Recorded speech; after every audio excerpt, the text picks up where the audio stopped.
जितनों को मैं जानता हूं उसमें है अबू बकर व उस्मान इब्न अफ़्फ़ान व उस्मान इब्न मज़ऊन व सअद इब्न अबी वक्कास व अब्द अर्रहमान इब्न औफ। और बहुत सारे नीचे दर्जे के लोग। जो भी उनके साथ जुड़ रहा है वो हमारे साथ गद्दारी कर रहा है, और लोग जितना उनसे जुड़ेंगे वो हमारे खिलाफ होते जाएंगे। जितना लोग उनसे जुड़ेंगे उनकी ताकत उतनी ही बढ़ती जाएगी। लोग हमें मानते हैं क्योंकि हम अब्द शम्स कबीले वाले उन हाशिम कबीले वालों से दौलत में कहीं ज़्यादा आ गए हैं। मगर अब अबू तालिब का गोद लिया हुआ बेटा अगर ये नबूवत का ऐलान करेगा तो हम लोग उनसे काफ़ी पीछे रह जाएंगे, तो उनकी ताकत कई गुना बढ़ जाएगी। लेकिन वो तो कभी अपने आप को अब्द शम्स कबीले से झगड़ा बंद करो। हम मोहम्मद के बारे में झगड़ा कर रहे हैं, जबकि अभी तक उन्होंने हमारे साथ अपने उस दीन के बारे में बात भी नहीं की। अभी हम में से चंद ही लोग उनकी पैरवी करते हैं। मेरी नजर में अभी हमें उनसे बात करने में पहल नहीं करनी चाहिए। हालांकि उनका ताल्लुक बनु हाशिम कबीले से है, लेकिन हम दोनों कबीले ही अब्दुल मनाफ की औलादे हैं। तो आपका कहना है कि आप मोहम्मद को ऐसे ही जाने देंगे जब तक कि वो हमारे लिए एक बड़ा खतरा ना बन हाँ, जाए? जब तक तो नहीं, जब तक वो हमारे लिए खतरा ना बन जाए। और अगर ऐसा होता है तो ऐसी सूरत में सारे कुरैशी कबीले मिलकर उनके ऊपर टूट पड़ेंगे। ऐसी सूरत में हम बनु हाशिम कबीले वालों से पूछेंगे या तो वो मोहम्मद को हमारे हवाले कर दें, फिर हम जो चाहें उनका वो करें, या फिर वो उनकी हिफाजत के लिए सामने आए। और अगर वो दूसरा रास्ता अख्तियार करते हैं तो सारे कुरैशी कबीले उन्हें छोड़कर हमारे साथ हो लेंगे और अब्दुल शम्स कबीले को सरदारी मिल जाएगी। सब्र से काम लो। नबूवत का ये ऐलान हमारे लिए या तो बहुत घाटे का सौदा होगा या बहुत फायदे का। देखना यह है कि हम कैसे तदबीर करते हैं। मेरा कहना तो यह है कि मेरी बात को ध्यान से सुनो और उस पर अमल करो।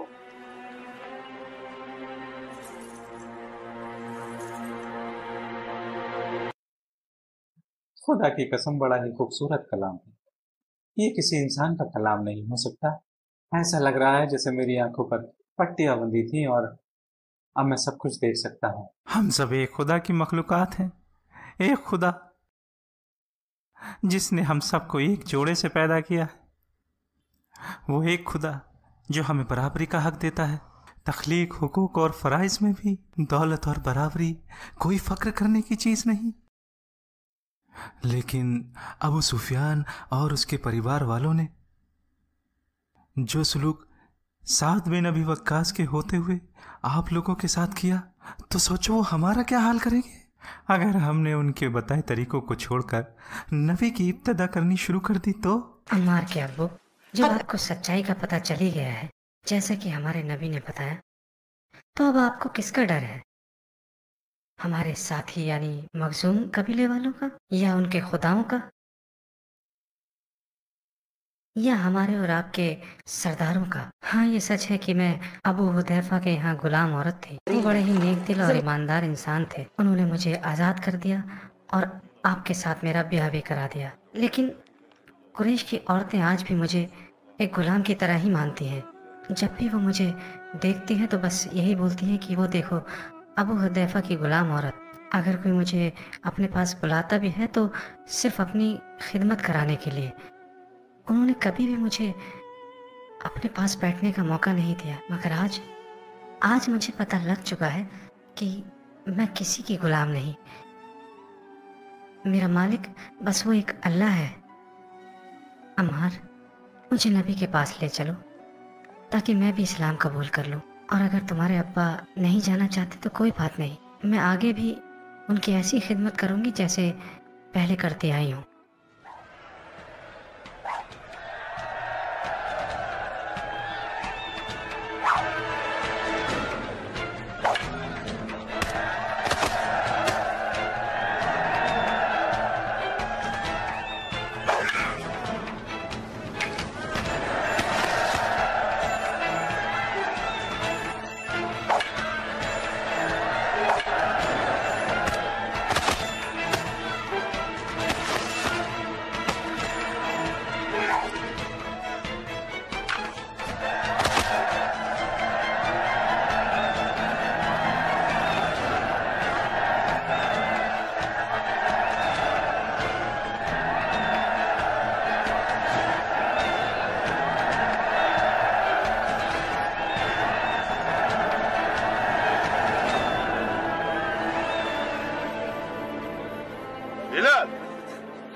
दिखाओ मुझे तुम क्या कर सकते हो।